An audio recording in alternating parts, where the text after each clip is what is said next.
text me and I'll text you back. Text me, and I'll text you back. You text me, then I'll text you back. You text me, then I'll text you back. You text me, then I'll text you back. TikTok, you don't stop. I will help you make your paper stack. Where you at? Where you at? Where you at? Where you at now? 205-964-5243. Now you know. 205-964-5243. Now you know. Good afternoon for January, 24th, 2022. Real estate investing with a strong emphasis on wholesaling real estate where your cash, your credit does not matter. Topic for today, what does ARV mean and why you must master it?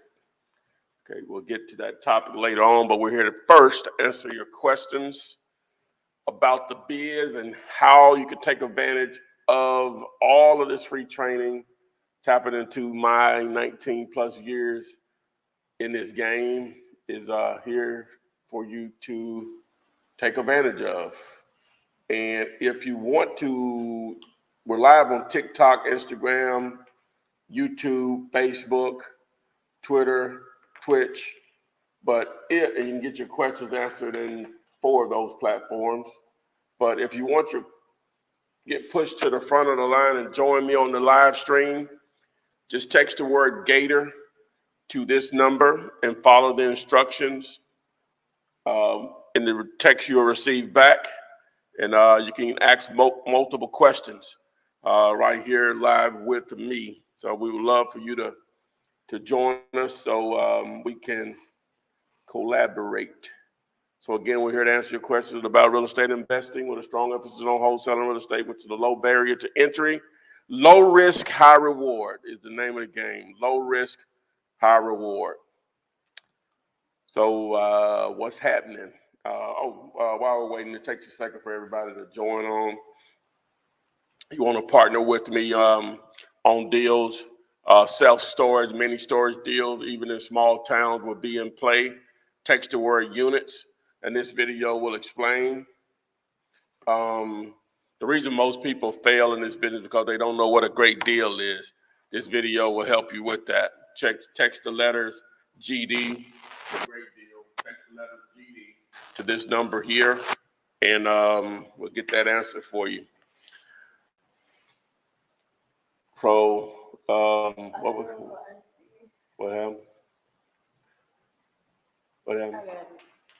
Okay. You want to have on one of them or something? Yeah, the big car had turned off because it said the internet connection was bad. Oh, okay. We remove it from this one right here. Just go. I just started it over. Okay. Okay. So, first question is Israel Hughes on. Israel. I was just repeating what you said. Israel. On YouTube, he said how to find out if a property has a tax lien or money owed.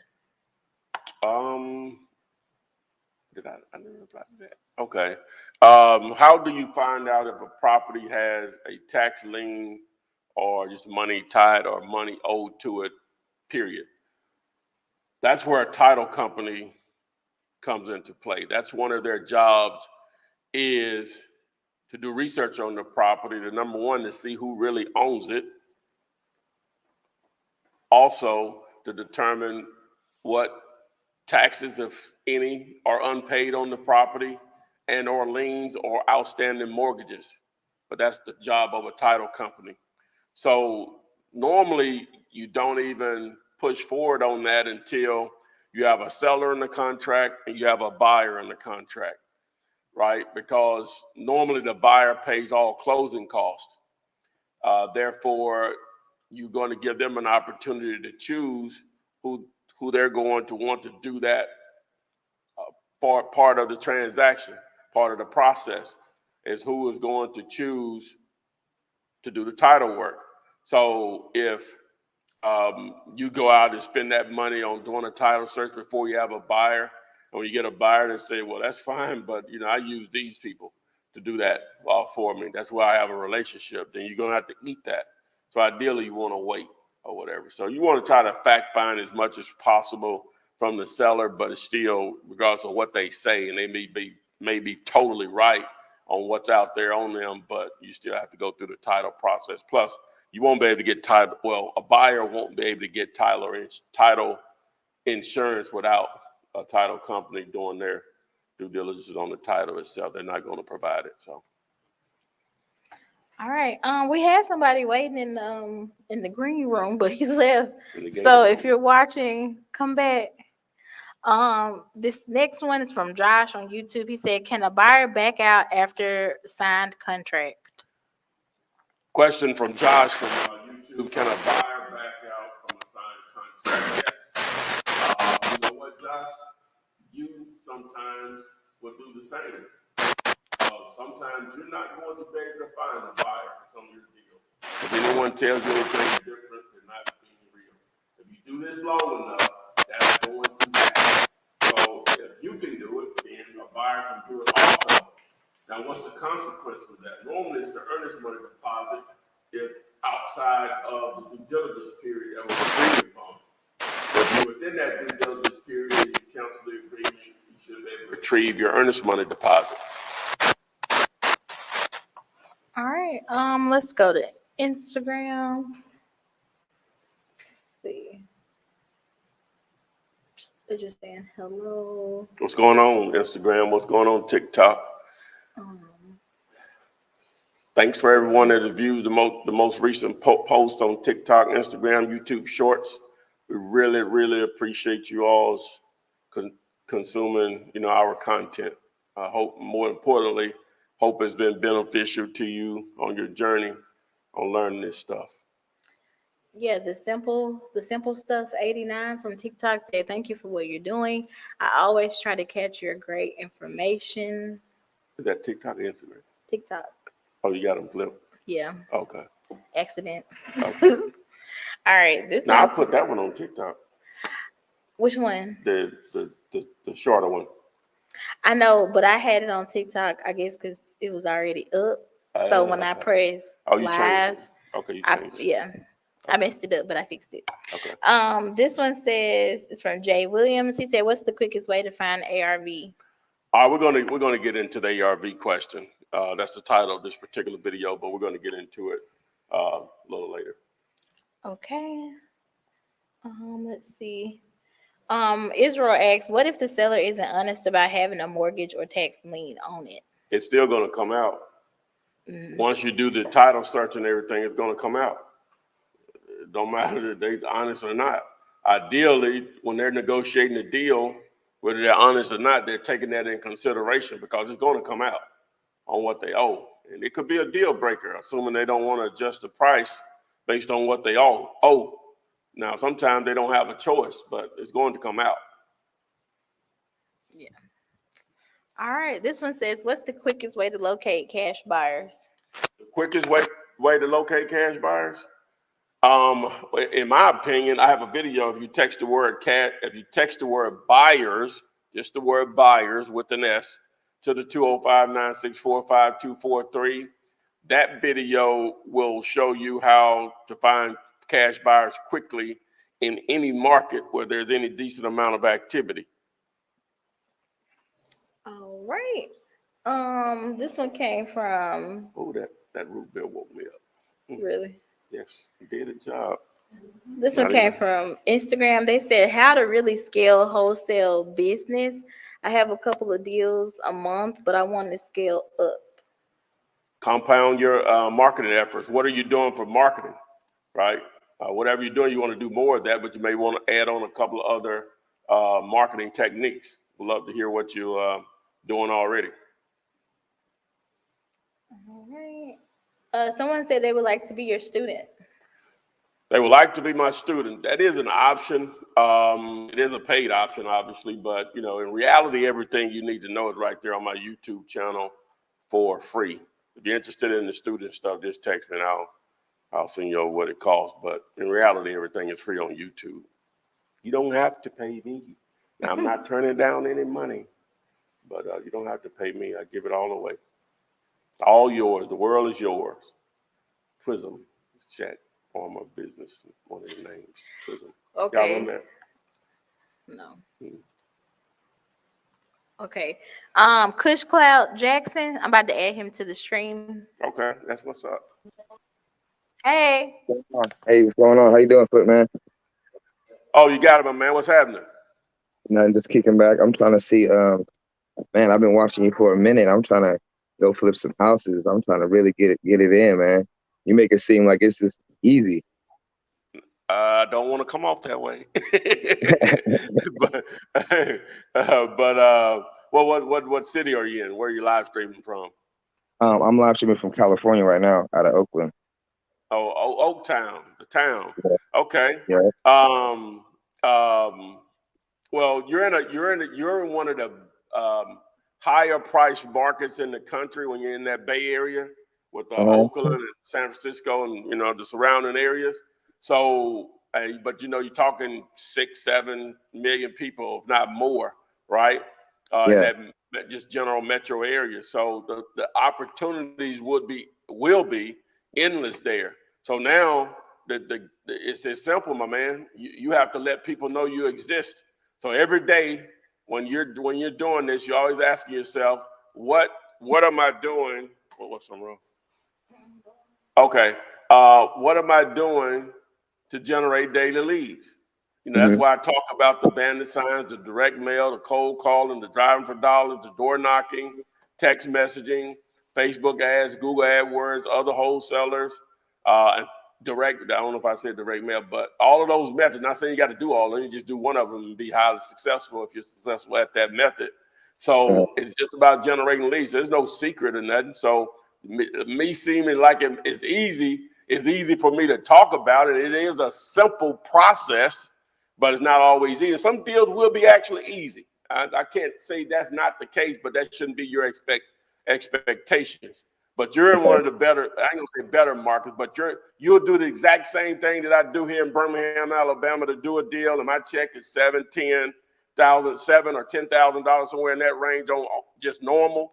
And your normal will be 20, 25, 30. Oh, okay. Yeah. So basically, I need to get that contract. The first thing I need to do is get a contract, right? To if I'm gonna find a seller or a buyer. Well, yeah, the contract that I've been using since 2003, and been given away to anyone who wants it for free is available to anyone who wants it. All you have to do is just text the word contract to the number, the 205-964-5243. And what'll happen is that you'll receive a link back with a video that explains how it shows you how to fill it out for a potential motivated seller and an actual cash buyer, but also how to get it signed electronically. So you can access that contract as much as you want for free. Okay. So that's basically what you need to do. I start off with a contract first, then I drive out and I find a place that's either someone's selling it or someone's willing to buy it, you know what I mean, or they're willing to get rid of it, and then that's when I jump in and contact the seller of the house. Well, I'll just take you through the process. Okay, so you using driving for dollars as an option. That's basically driving around looking for ideally vacant houses because you can easily identify those. But whenever you're out driving for dollars, you can also be pay attention to properties that are for rent. As I said 1,000 times, I guess I have to keep saying it, and the answer's still the same. Look for those generic red and white, black and white, orange, black and white for rent signs, because normally that's the owner because they purchased those at Walmart, Home Depot, Lowe's. And so whenever you reach out, if you're going to reach out to them, number one, the phone number is already there. So you reach out to them and ask them, hey, my name is Ty. I'm calling about your property at 1232 Main Street. Is it still available? Whether they say yes or no really doesn't matter. We say, well, I'm not calling about renting the property. I'm calling about purchasing it. Would you be interested in selling it? Assuming they say, yeah, we're just going to go through a deal. Say they say, yeah.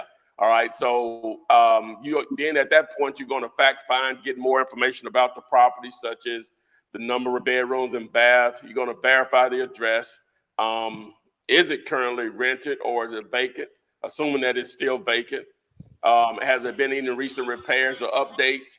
How is it heated and cooled? What's the age of the roof? Are there any unpaid mortgages or taxes or liens attached to the property? Sometimes they may not get that information up on that initial call. And then you'll ask them, even though you call them out of the blue, why would they consider selling? And the reason you're doing that, you're trying to build a little rapport, but also try to get to their real motivation on why they're interested in selling. Assuming you go through all of that, the follow-up question would be, well, paying all cash and closing quickly, what's the least amount you'll accept for it as is? Wait on a response, regardless of what they say. You say, well, is that the best you can do? Assuming you all agree on a price that does work. Now it's time to put it on the contract. And that's where you just get their email address, submit them over the agreement. You can use one of the e-signature. Well, you'll fill it out on my site first at digulator.com. And then you can generate it, download it to print out if you want to, or you can download and set it up in a service like DocuSign. And from there, send it over to them. You sign it first through just a click. Then they sign it. Once you have that in hand, now it's time to find a buyer. And from that point, you market your property. You can market it in places like Facebook Marketplace, Facebook groups, local to that area, wholesaling and real estate investment groups. You can even put it in some of the national real estate investment groups. You want to reach out to real estate agents, which the video, if you text buyers to the 205-964-5243, that video shows you how to find cash buyers through real estate agents, assuming you got a buyer, no matter where it came from, right? And you have the house, we'll just say because you're out there, you got the house under contract for $200,000, but it's in a $450,000 neighborhood, right? But it needs a lot of work. All right. So assuming you put it back out there, we'll say 280. All right. Someone steps back to you, say, hey, I can't do 280. Would you step 235 for it? What I say you had in the contract for 200? Okay, so 200. So you got contract A with the seller for 200. You got contract B with with your buyer for 235. So whenever you get ready to close on it with an attorney, title company, escrow, whatever it's called out there, you get the difference of the two contracts. Of contract A with the seller for 200, contract B with the seller is 235. With the buyer is 235. You get the difference, which is 35,000. Buyer gets the house, seller gets their 200. Boom, that's the deal. Move on to the next one. Dang, okay. Sounds good. I'm gonna get on it. I'm definitely get on there and go find me a buyer and a seller. That's what's up, my man. All right, thank you. I appreciate it. I'm steady following you, steady pushing the movement, sharing your videos, and keep getting people out there. Let them know. I had my partner down in Louisiana. I even called him. I'm like, bruh, I need you to go out, start driving around, find some vacant houses, send me the address. You want to make some money, bro? Let's get it popping for real. That's what's up, man. That's what it takes. You got to put that action in. All this stuff I talk about, it's good. It's a tool, but it's worthless if it's not used. The information is worthless if it's not put into action. Yes, sir. Most definitely.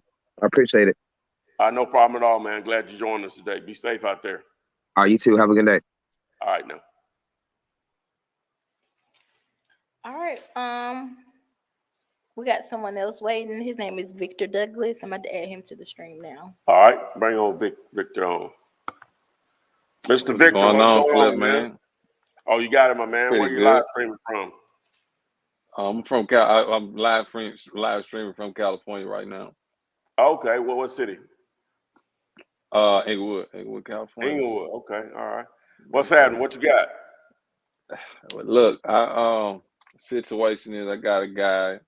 He wants to sell his house because he's moving into a new house. He's more so worried about speed as really his motivation. Thing about it is he wants $175 for the house. When I looked at it, looked like he had it listed, but then took it off, MLS. Think about it, it's a nice house. I'm sitting there looking at pictures of it right now. It's a nice house, but he wants $175. When I ran comps, I'm looking at $240. Now, this is in Greenville, Texas. This property is I in. was about to say. I was about to say 175 in Inglewood. No. Never. Nah, it's in Greenville, Texas. It's about, I'd say maybe 35, 40 minutes east of Dallas. Okay.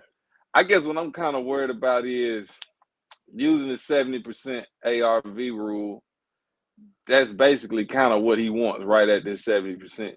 He's done, some repairs. He's got some new floors, especially like the kitchen looks pretty new. He's got one bathroom that he did that looks pretty new. The other one looks like, you know, it's about standard. The carpet is all right. There's nothing new about the carpet. He said he's got a roof. I think he said he did it 10 years ago, and they said that it should last 30 years. My thing is basically I'm looking at for what he wants, you know, 175, and you got a 240. That's about a $65,000 spread. He's done repairs. It's not a tore up house at all. It's, you know, it looks like somebody lives in it. Only thing I'm worried about is the market. Do you feel, I know you maybe not too familiar with the Texas market, but do you feel like, you know, if I put a $5,000, you know, a fee on top, I'm looking at like 180. Okay, that's about $40,000, you know, or with repairs, it costs maybe around $20,000, about $40,000 profit for the cash buyer. Do you really think people would be interested in that? I'm just curious, you know, just to get your take on it, or you feel like. Well, if Greenville, you say what's it called? Greenville? Greenville, Texas. Greenville, okay.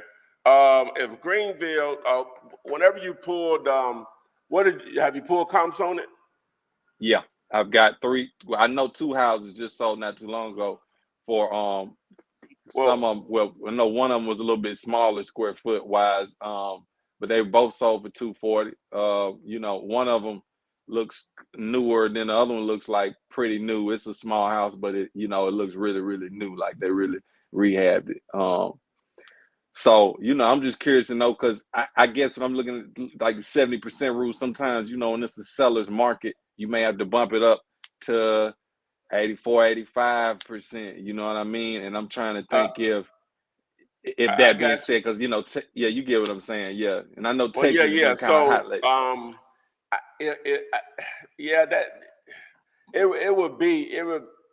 Well, what I was looking for is the amount of activity. But you say you did pull some comps in there, so that's a good thing. I guess 30 miles outside of Dallas, that's technically probably Metro Dallas or whatever, I'm assuming. So, which that's the main thing. So, with that being said, at 175, like you say, you bump it up to 180 or whatever, and that's a strong possibility because of how hot things are. Man, if you could get them down to about 160, though, I think even though the numbers traditionally wouldn't work, I think you may be able to move it if you could get them down to 160. 160. Yeah. Now I would hit him with probably 150, hoping you all can meet somewhere like close to 160. I would count it. Yeah. I'm trying to see. I don't know. I gotta ask him if he's still paying on the house. If he is still paying, would I have to do sub 2? I wouldn't have to do sub 2. Not really. I wouldn't have to do it really in that case though. I don't know if it's a situation where he needs the money or whatever the difference is between the 175 and what he owes, or he may just need to be relieved of the debt before he moves into pulls the trigger on the other house. So, you know, I would just come back to him and see if he can get somewhere close to that 150. I think you may have something. Okay. All right. I think that's pretty much it. I'm just sitting there wondering, you know, just because I know it's a different market. What do you think about the 70% rule right now? Like, generally, just because it's a seller's market, like, do you feel like there's something? Well, just understand that formula, whatever, is more designed to prevent you from wasting time that has no chance of being a deal. At least you're in the see that's worth taking a closer look at when, you know, at least the first part of the formula is working.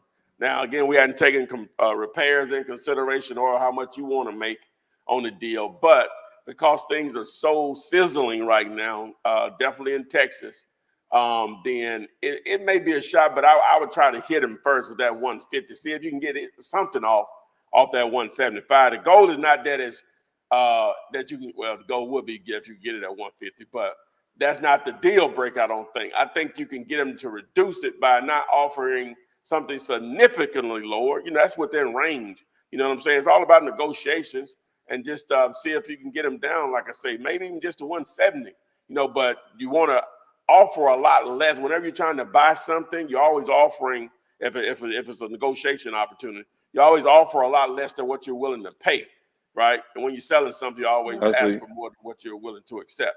or whatever. So I'm throwing the 150 out just so you could possibly see where his real number is. And he might say yeah to the Okay. 150. You say yeah to the 150, be like, dang, he might have went lower than that. But anyway, so I But digress. if you were a cash buyer in Texas, would you get out of bed for $40,000 profit? Well, I'm a different animal on that, but you got some people out there that will, because some people are just looking at it just for a rental.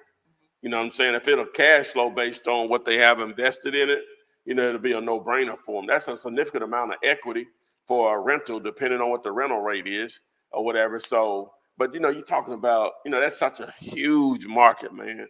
You're gonna always have Yeah. people that'll pay a little more for a number of reasons just because they like the appreciation, which is, you know, it's not just fast or whatever.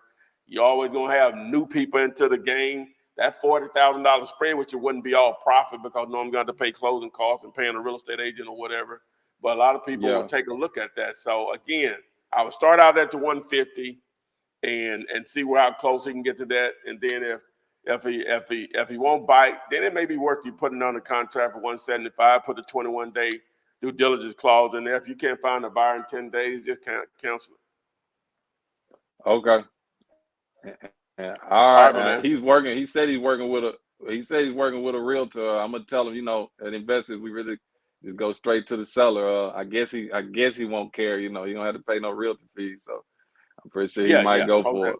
You know. Okay. All right, now I appreciate you. Now. No problem at all, man. Good luck to you. All right. Thank you. All right. Let's do some of the other stuff. All right, before we yeah. have some- I mean, that was the only person we Yeah, had left. okay. This question came from Instagram from T. Hicks Nelson. They said, "Have you ever wholesaled a house with a hoarder?" Child, you should see.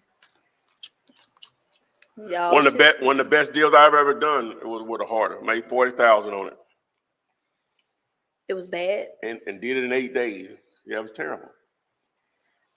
This one says, after you get a property Well, I under made 39. I gave the bird dog $1,000. I made 39 on it. So whatever. This one says, after you get a property under contract, when do you go to the title company? Right after, or when you get a buyer to sign your assignment? All right. So when should you reach out to a title company, which I sort of spoke about it a moment ago, but basically whenever you have a buyer, because normally they're going to dictate that, because normally they're paying all the closing costs. But it's all negotiable, but normally you wait until the end. Okay, this one came from TikTok. They said, "Hi, what are bandit signs?" What are bandit signs? Good question. I wonder why they asked that question, Jessica. For a video post we did earlier today. Okay, nothing like visuals. Your mom will love this. Nothing like visuals. That's the best form of teaching, in my opinion. Visual. This is a bandit sign. Bandit sign. This is a bandit sign. Allegedly, it's being used here in Birmingham, but this is a bandit sign. We don't know who put them up. We don't know who put these up, but scoundrels. But that is a bandit sign. The same signs that you see that during political season, where your mayors, city councilmen, or whatever it's called in your city, or it's local, federal, presidential, senators, congressmen, or whatever, those signs that you see all over the place in the street, vote for me, those are bandit signs. But we just use our version for trying to find real estate deals, or sometimes trying to find buyers also. But that's a bandit sign. All right, this one came from Billion Dollar Diva. She said, "Hello, Flip and everyone. This question is about burned properties. How do you find property? How do you find comps for properties with fire damage? How do you compare the two?"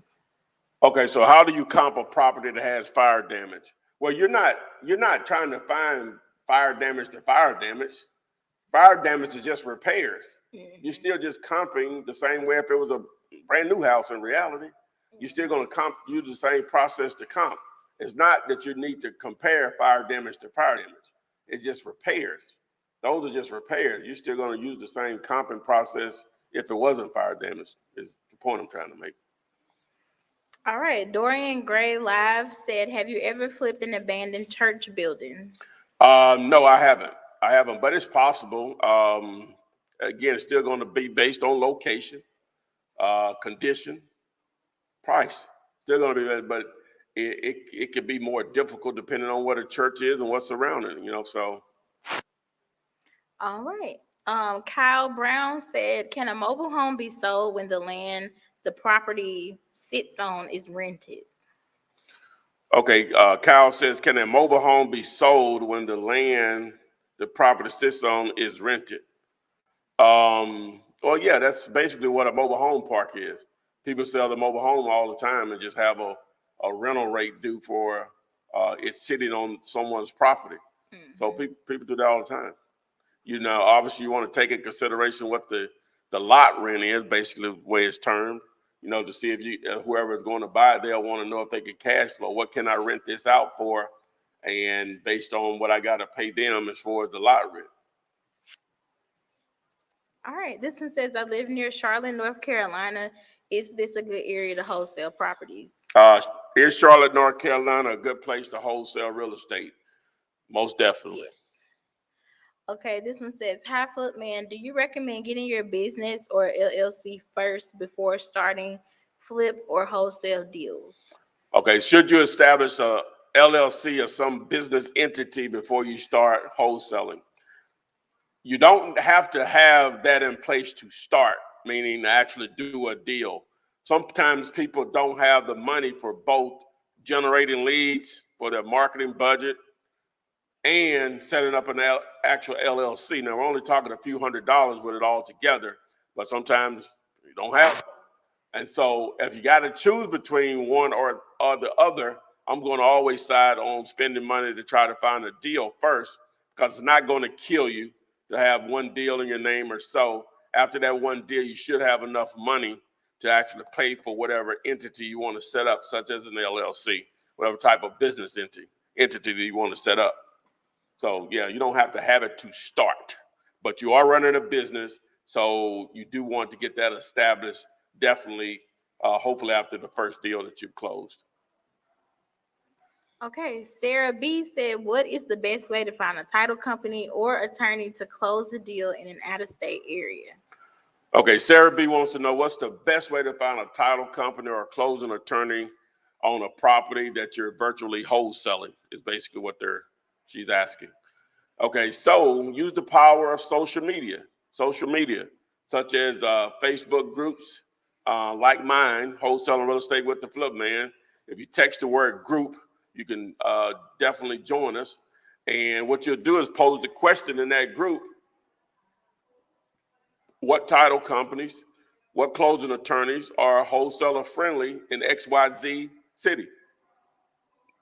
And again, you can post that in my group or any of the local wholesaling or real estate investment groups to that particular city. Trust me, you'll get some referrals on that. I'll be shocked if you don't. Okay. Morris Benton said, "How do you provide proof of funds once you tell them you'll be buying the house for cash while you're waiting to get the deal closed with the cash buyer?" Okay, so they're asking, how will you provide proof of funds in the time frame while you're waiting on an actual cash buyer? Well, if you're pursuing deals that require proof of funds, then you're gonna have to proof up.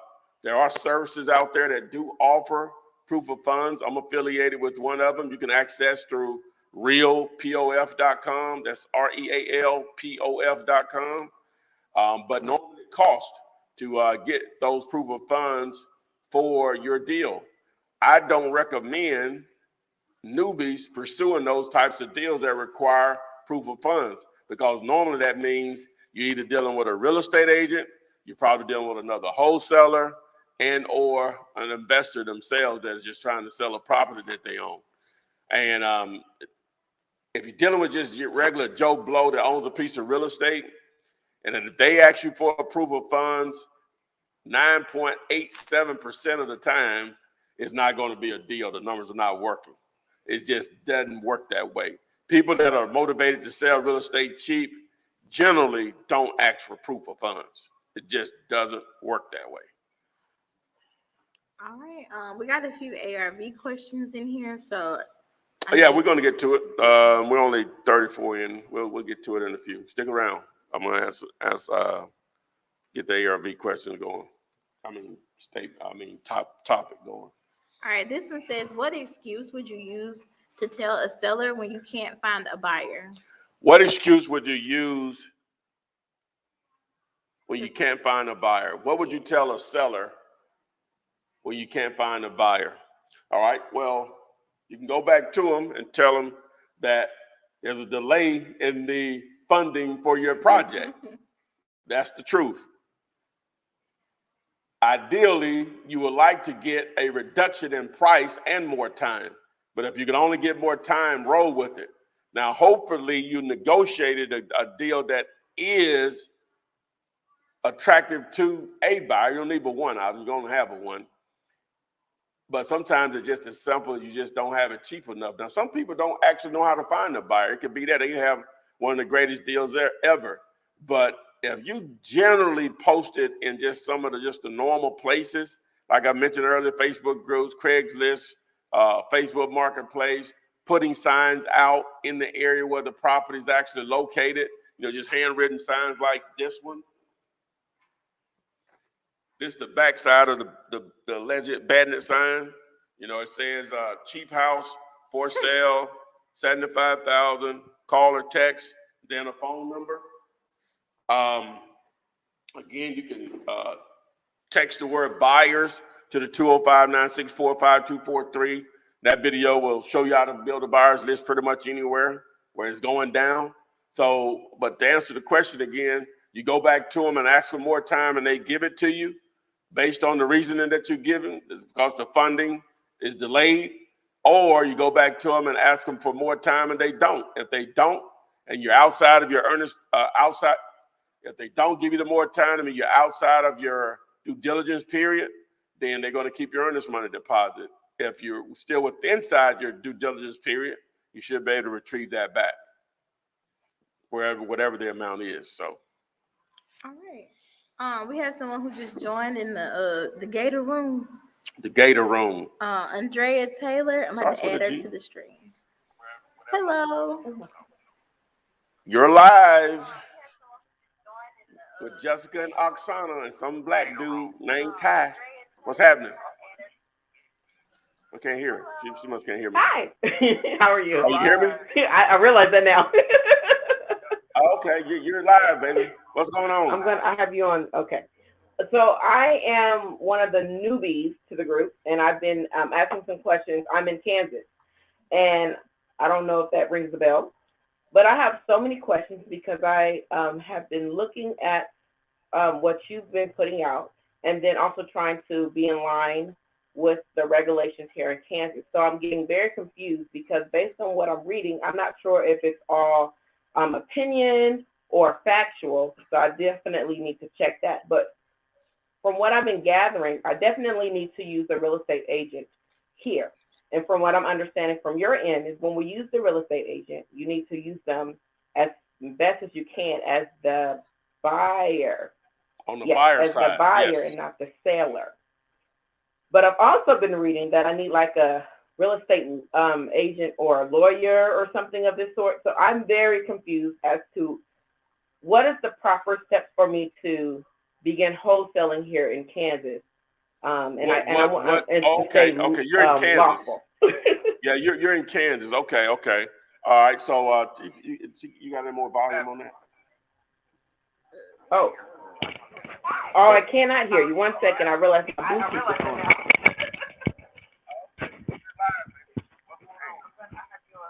Did you hear anything?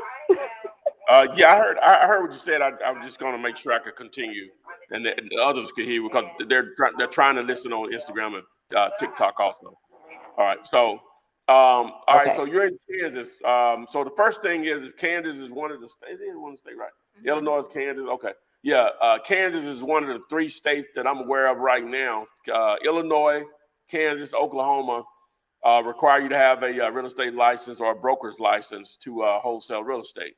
All right, no problem. So what that does for you, that eliminates a lot of the people that were going to be tire kickers anyway. Leaves more opportunity for you. So if you're not interested in pursuing a license yourself, then I'm going to do what I would do this.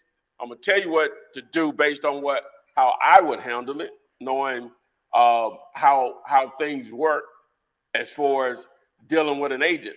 Now, there are a lot of struggling real estate agents / brokers out there, all right? And some of them are looking for an opportunity, okay? Now, it seems like, well, they already in it. They should know what to do. Well, you just can't assume that. They don't teach them how to be real estate investors. They teach them how to be real estate agents. Totally two different things, right? So real estate agents buy all types of services, from business cards to the signs, the bandit signs that I just shown a moment ago, to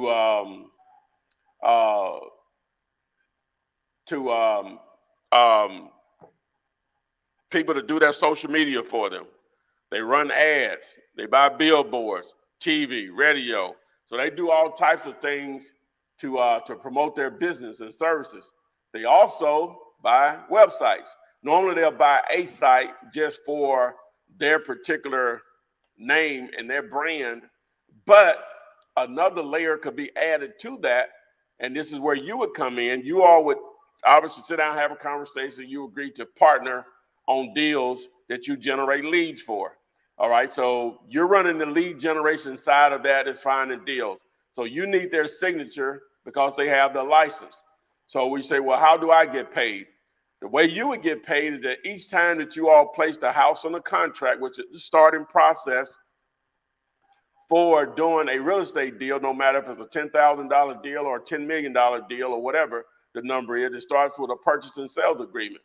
So whenever you find a deal, negotiate with the seller, and it's a great deal, you put it in the contract so it'll go under the realtor's name or broker's name. All right, so once you do that, so what you would do then is you would go register a domain name or a website name. The actual technical term is domain name at a site such as GoDaddy.com. Okay, and what do I mean by that? So the address of the house may be 2020 18th Way. And what you would register is 2020 18th Way.com or .net, .biz, it doesn't matter. Okay, so once you do that, now you would use one of the free web building services such as Wix, Wix.com or Weebly.com. Those are two of the ones that I could just think of off the top of my head. All right, and so what would you put on those sites? You would put photos and video of the property on the site. Okay, you say, well, I don't know how to do that. Guess what? They got this website called YouTube. It'll show you everything you need to know and how to do it. It's going to be tons of videos to break it down on the most elementary level. Okay, so now you have this site built and you all you found a buyer for it. So let's just run some simple numbers here. Say you found the house, you put it on the contract with the seller for $100,000. You advertise that property at $130,000, or at least the contract. You advertise it at $130,000. So you have someone to step to, you say, hey, I can't do $130,000. Would you all take $122,000? Okay, I'm saying yes. I'm assuming you always say yes, because the difference of the two contracts now is $100,000 with the seller and $122,000 with the buyer. So when you get ready to close on it, so what you would do is submit an invoice that your partner / the real estate agent would sign off on, that you built the website for them, and you're charging them for how much? Half of the deal, which would be $11,000 of that $22,000. If you don't know the math, half of 22 is 11,000. Okay, so boom. So whenever you submit that, it's in your business name. It could be in your name, it really won't even matter. And so whenever the checks are cut, there'll be a check cut to the seller for $100,000. There'll be a check cut to the realtor for $11,000 as far as the assignment fee, and there'll be a check cut to you for them purchasing that website from you for $11,000. And obviously the buyer get possession and ownership of the actual house. Boom. You repeat the process as humanly possible, as much as humanly possibly as you can. All right. So now that may have cleared up that part of it, but you say you have more questions about what else? So does that mean, so basically I would be partnering with a real estate agent, which actually sounds pretty beneficial to me. But would I still be looking for the cash buyer as well? Is that a part of the deal that I would be having? Well, yeah, you may be doing it all, and the only thing you're doing is using their signature. You know what I'm saying? Okay. So you may do it all. And I said 50%. you all may negotiate a deal because you're doing everything. The only thing you're using their signature, you know, they may be cool with 20 or 30% or maybe 15%. I don't know what the number would be. But, you know, you just work the numbers out on that based on how much of it you're going to do. And then, you know, I wouldn't trip about 50% if I didn't want to take on the time and effort of actually trying to get a real estate license. You know, it's worth 50% to me. That they have something that I'm not either capable or willing to do, which is go out and get my own license. So again, but some of them may take a lot less as for a percentage, 80-20 or 70-30 or whatever. You know, they may be more than happy with that. So, but if you're going to do everything, again, you may have to do everything from finding the deal, finding a buyer. Everything else is left up to them just for their signatures and so on. Okay, so then here's another maybe. Well, it's a quick question. So so we're renting currently, but we're renting from our landlord who actually is a real estate agent. What is your opinion? Should you mix your business with your sleeping place? So the question was, so you're renting right now, should you try to do a deal on the property that you're living in, is what you're asking? No, the landlord is a real estate agent. Oh, okay. And you mean should you try to partner with them? Yeah. Is that wise? It doesn't seem so wise. Well, you know them. Do you think they would be open to something like that? You think if you presented to them, hey, I want to start wholesaling real estate, they may not even know what it is, but I want to start wholesaling real estate in the state of Kansas, you need an agent's license. All right, and I don't know if, well, you can go back and watch this. I think I started trying to explain this about 39 minutes in, so you can just watch it long enough times until you get it or whatever. You explain to them how you're going to legally get paid on these transactions. Tell them you're going to do everything. You just need their signature, and you'll give them 20% of your assignment fee. You know, or 50. I don't know, whatever number you agree upon. But you know, just make sure you can understand how I explained it a moment ago. Okay, that sounds great. Thank you so much. All right, no problem at all. No problem at all. Good luck to you. I will be back. So, all right, that's why we put it up there, Gator. For those that want to get multiple questions answered, hey, just text the word Gator. You get pushed to the front of the line, and you can ask multiple questions. Actually, have a conversation. Well, thank you. No problem at all. I'm glad you joined us. Thank you. Bye now. Yeah, I'm okay. I'm gonna go with the topic now. Okay, so what did I say the topic was? ARV. What does ARV mean? That's it, right?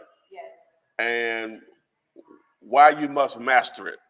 That's the topic. What does ARV mean, and why you must master it? Okay, so let's define what it is. Okay, ARV is short for after repair value. In order for you to make money in this business, or just a simpler formula is, once you know where the money is and you know where it's going, right? You stand in the middle to get paid. And in this business, you're standing in the middle with a contract or contracts. All right. So with that being said, in order for you to even know you have a great real estate deal, which is the name of the game, that's the only reason you have value as a wholesaler, is that you have the ability to find great real estate deals. So in order to know that you have a great real estate deal, you have to know the end game, where the money is going, which is the cash buyer. And so in order to know that cash buyers may be interested in what you have to offer, you have to have an idea of what they could potentially make. The only way you can know that is you have to have a general understanding on what the value of this property will be once it's been renovated, if that's the end game, if it's a buy, fix, and flip. Now, you will have some investors that will be interested for a rental portfolio. So now you get into what the rental income is, what the rental rates are for a particular area and so on. But we're just going to talk about fix and flipping. All right, so if you could determine that amount, so now you can backdoor it. So what do you mean when you say backdoor it? So there's a simpler formula that you can use. It's ARV, the after repair value, times 70% in most markets, minus repairs minus your fee. Now, I have a calculator that explains all of that, but I will get to that. All right, so boom. So now you have this formula. So what is that formula? How does that, is it set in stone? Is that you can only go by these numbers? As I mentioned earlier, the formula itself is more so based on preventing you from wasting time on stuff that has no chance of being a deal. So what does that 70% represent?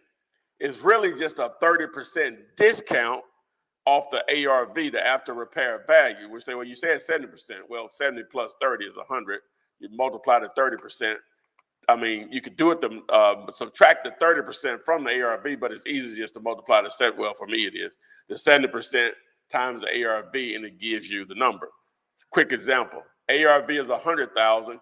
You multiply 70% times the 100,000, that gives you 70,000, right?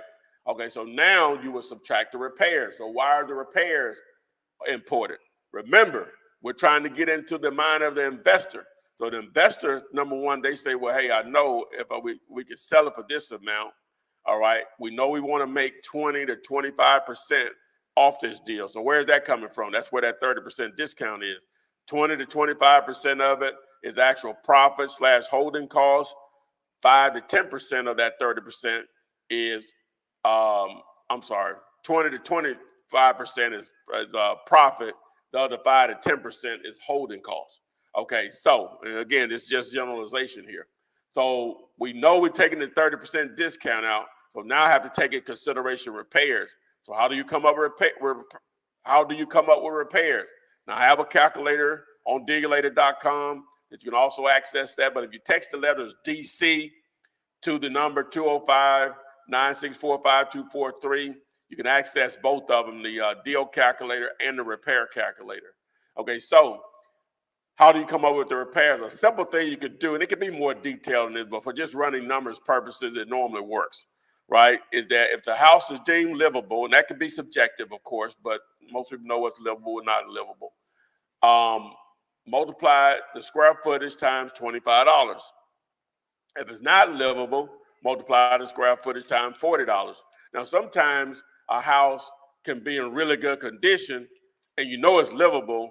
$25 is generally not going to work with that. You could probably do the $25 and just do 50% of that, or just do $12 a square foot. You know, something like, because normally you're going to need something if you're trying to get in a retail shape. And sometimes houses don't need any repairs. So if that's the case, if you're using a calculator, just put $100 in there, 1,000. You know, you're still going to probably be in the number. So you just have to be reasonable about it. You know, just use a little common sense. Just, again, the calculator is flexible. The formula is flexible is what I'm trying to say. All right, so with that being said, so now you have a number based on ARV times 70% minus repairs. That number is normally what investors are going to normally be willing to pay. Okay, now that doesn't help you with negotiating with the seller. So you may have an idea, say, well, hey, this is a $400,000 neighborhood. I got this house at a really good deal. I'll take $5,000. But I'm really probably looking for in a price range like that, anywhere between $25,000 to maybe $50,000 as far as an assignment fee. Now, there's no formula to that. That's part of the reason why the calculator that I have can help you a lot, because it gives you a visual. So once you put the number in that you think you're going to make or you want to make, and you have to be flexible with that, then it spits out a number that tells you what you need to get in a contract with the seller for, or less. So ARV times 70% minus repairs minus your fee gives you the price that you need to negotiate with the seller for. Now, again, if you watch this video here, it breaks it down even more with the calculators in play. Just text the letters GD to the phone number 205-964-5243, and that video will explain. That's pretty much it on ARV. So why is it important? I think you get it. If you don't know what the end game is, it's hard to get in the game. It's like you already know what the score is before the game is started. It's an interesting way of looking at it. So you almost have to know what the score is going to be at the end of the game in order for you to make the money.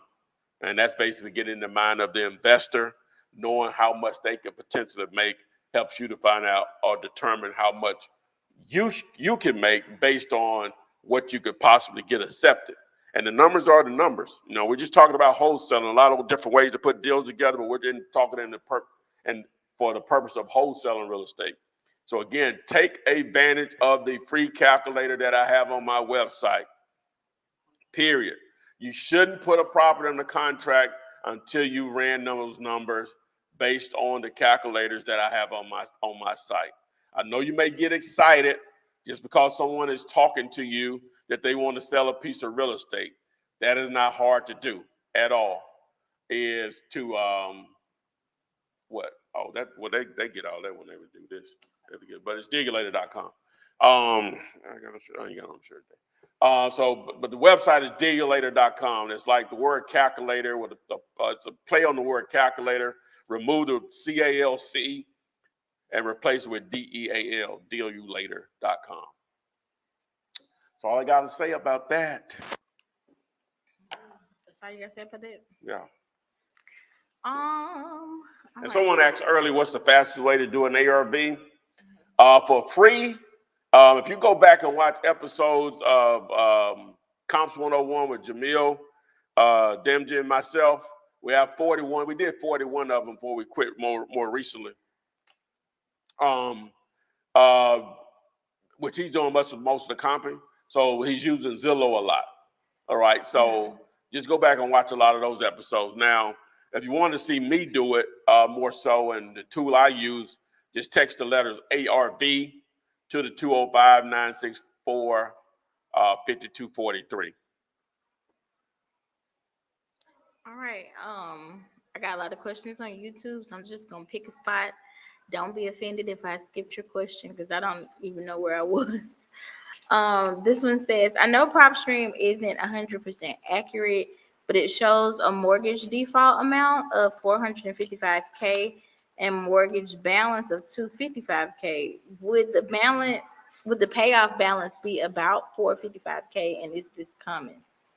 Well, you have to look at the dates on those, but sometimes the county, well, let me back up.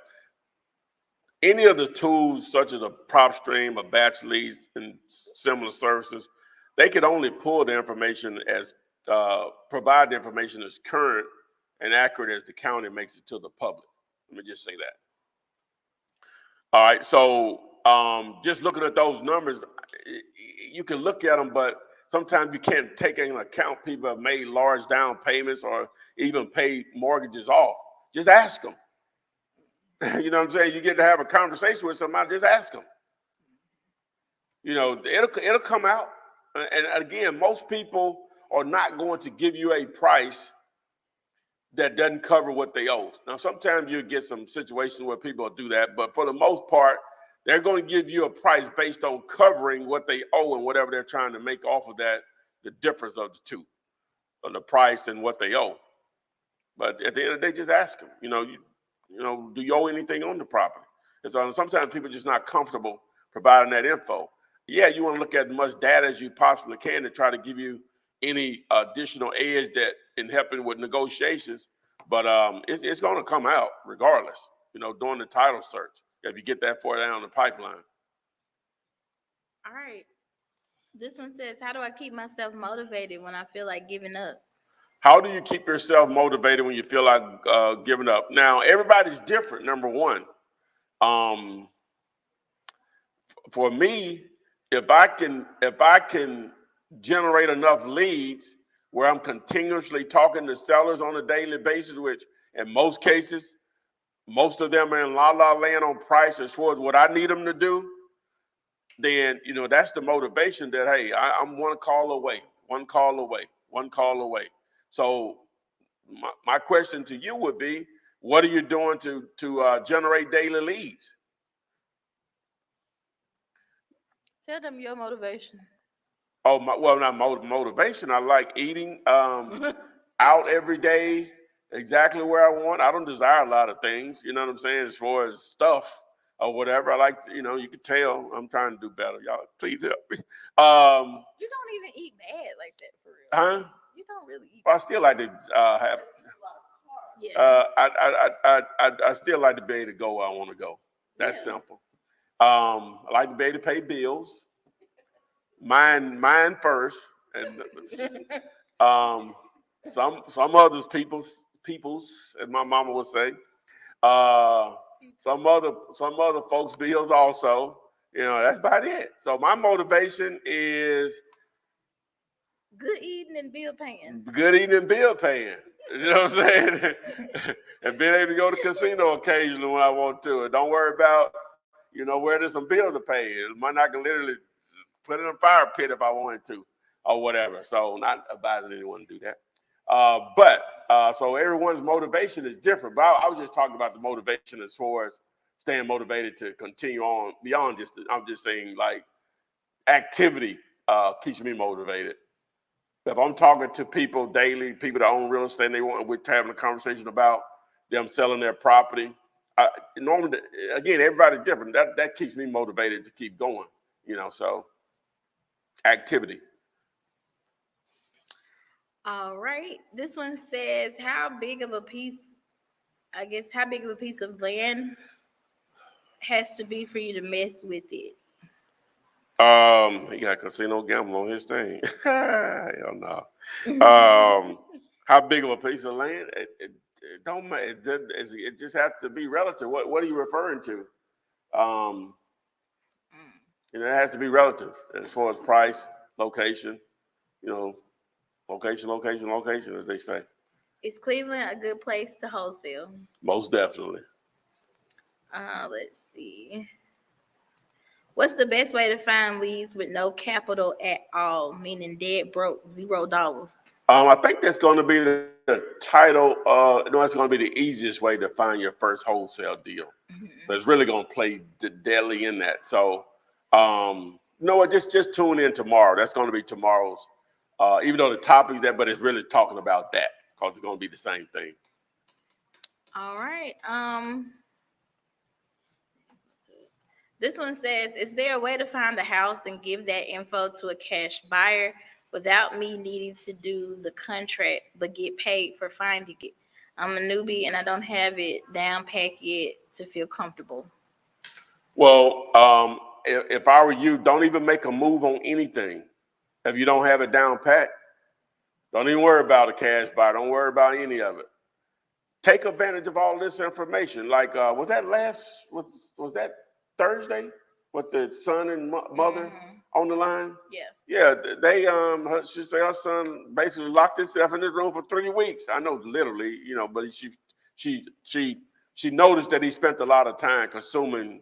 I'm sure he consumed more than my content, but I guess mainly mine or whatever. And he got it till he got it or whatever. But no, you should never provide info to a cash buyer without having it in the contract. You could you could go to a real seminar. This one came from Instagram. They said, how can you work with commercial brokers to find properties? How can you work with commercial brokers to find properties? Generally, commercial brokers, they would be more to your advantage. Well, it could be on both sides of it. But on the seller side of it, you're trying to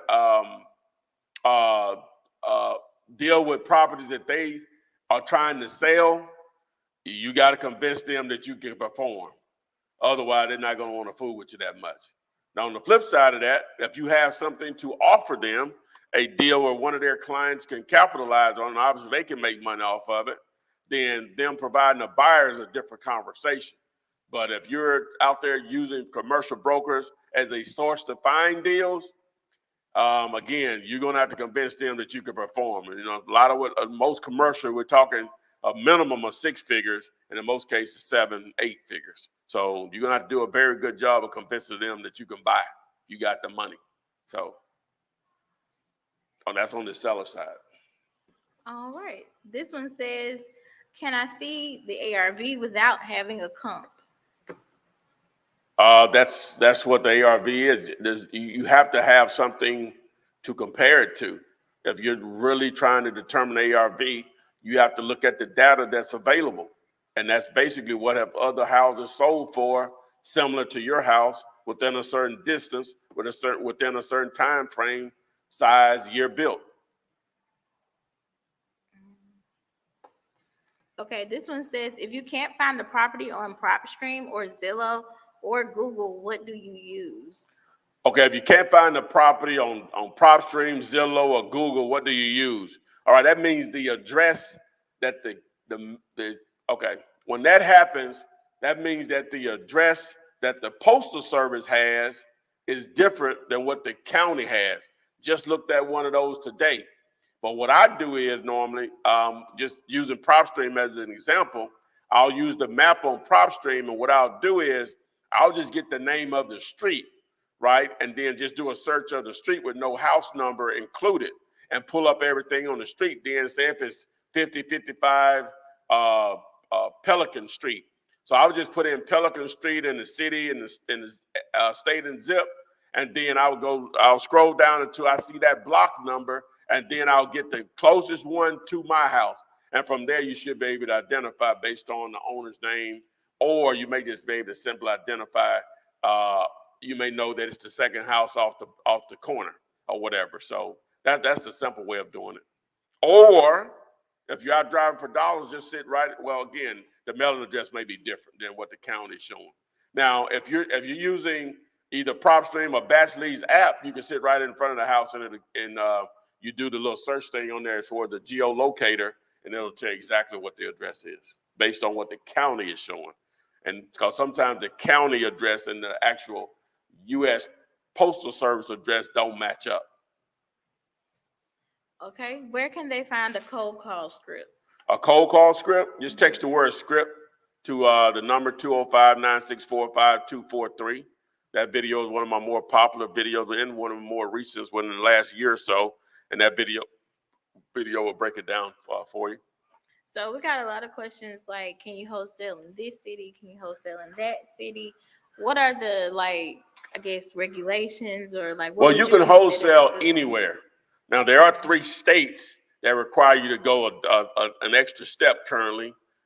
Kansas, Illinois, Oklahoma, and the city of Philadelphia. I hadn't checked on that one recently. City of Philadelphia, Pennsylvania requires you to have a wholesaler's license, which is more or less like a business license. I think it cost $500 last time somebody told me about it. But that's it. Anywhere else is free game. Yeah. And how many people should be in the area? Ideally, it's harder to wholesale houses in small towns. Ideally, 250,000 plus metro area or greater area of a particular city. So whenever you do a population search, just don't say Birmingham, Alabama population, because it's just going to only give you the city limits of Birmingham, which is a couple 100,000 or so.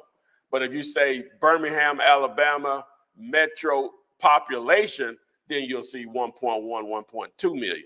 That's what you really want to do when you're doing a search. You want to do the name of the city, the state, and then say metro population or greater area to give you the total population of a particular market. Okay, but 250,000, normally you can eat consistently. You can get away with 100,000, 150, but to eat consistently, 250,000 is a number that I'm comfortable as saying. You could do it in smaller towns than that, but just eating consistently, 4 or 5 deals a month is what I'm talking about. Okay. This is a quick question. Do you use written contracts or DocuSign? Hold on. Yeah, that's a good question. Hold on now.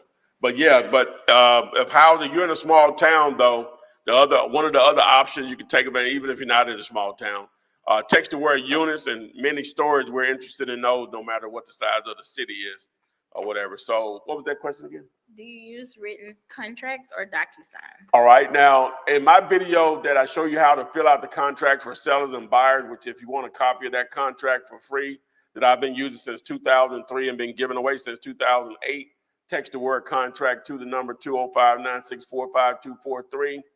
In that video, I show you how to fill it out for sellers and buyers, but also how to get it signed electronically using one of the e-signature services, such as a DocuSign. All right, this one came from TikTok. They said, how do you proceed when the house is vacant / abandoned, but in a family trust? Well, at the end of the day, there's still humans behind that trust. So you got to find out who are the trustees or trustee. Okay. Let's go down. This one says, how do you give the seller the earnest money deposit when you put it on the seller's contract? Well, ideally, you want a third party to hold it, such as the title company, escrow company, or closing attorney. Okay. Even though I've given $10, even $100 to people before in their hand, but that's not the really proper way of doing it. You really want a third party to hold that. Okay. So this one is kind of about ARV. They said, how do you know that a house is going to be too much work to even consider to flip? Knowing the ARV. Yeah, by knowing the ARV, if it's in a $60,000 neighborhood and the repairs are, we'll say $50,000, normally, you know, the numbers are just not going to work. You know, it's just not going to work. This one says, do you put the closing attorney or title company on retainer? No.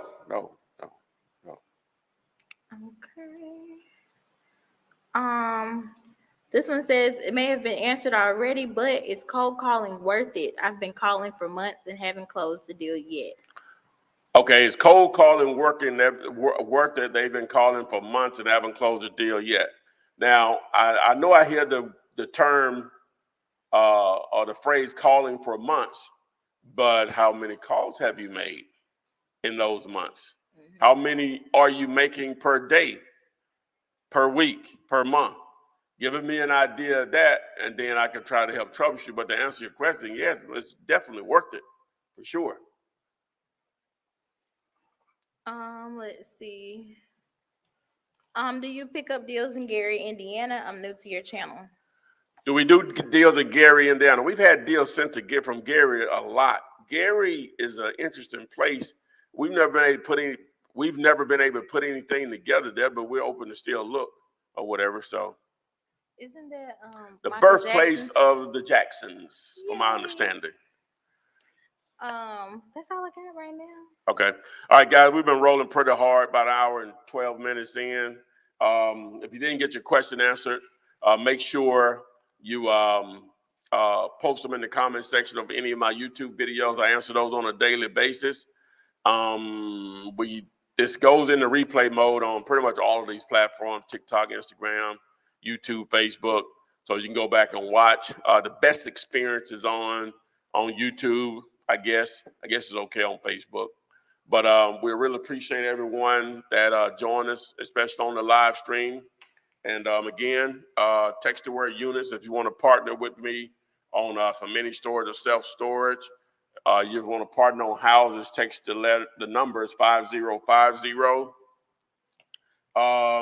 We're still offering the free training. If you sign up for PropStream through dealulator.com, we'll train you on how we use it, the service to do deals. Text the word time, but you would have to have signed up through dealulator.com for PropStream in order for us to offer you that free training. So again, we appreciate everyone that showed up for today. We'll see you on the flip side. Bye. Text me and I'll text you back. Text me and I'll text you back. Text me and I'll text you back. You text me then I'll text you back. Text me then I'll text you back. TikTok, you don't stop. I will help you make your paper stack. Where you at? Where you at? Where you at? Where you at now? 205-964-5243. Now you know 205.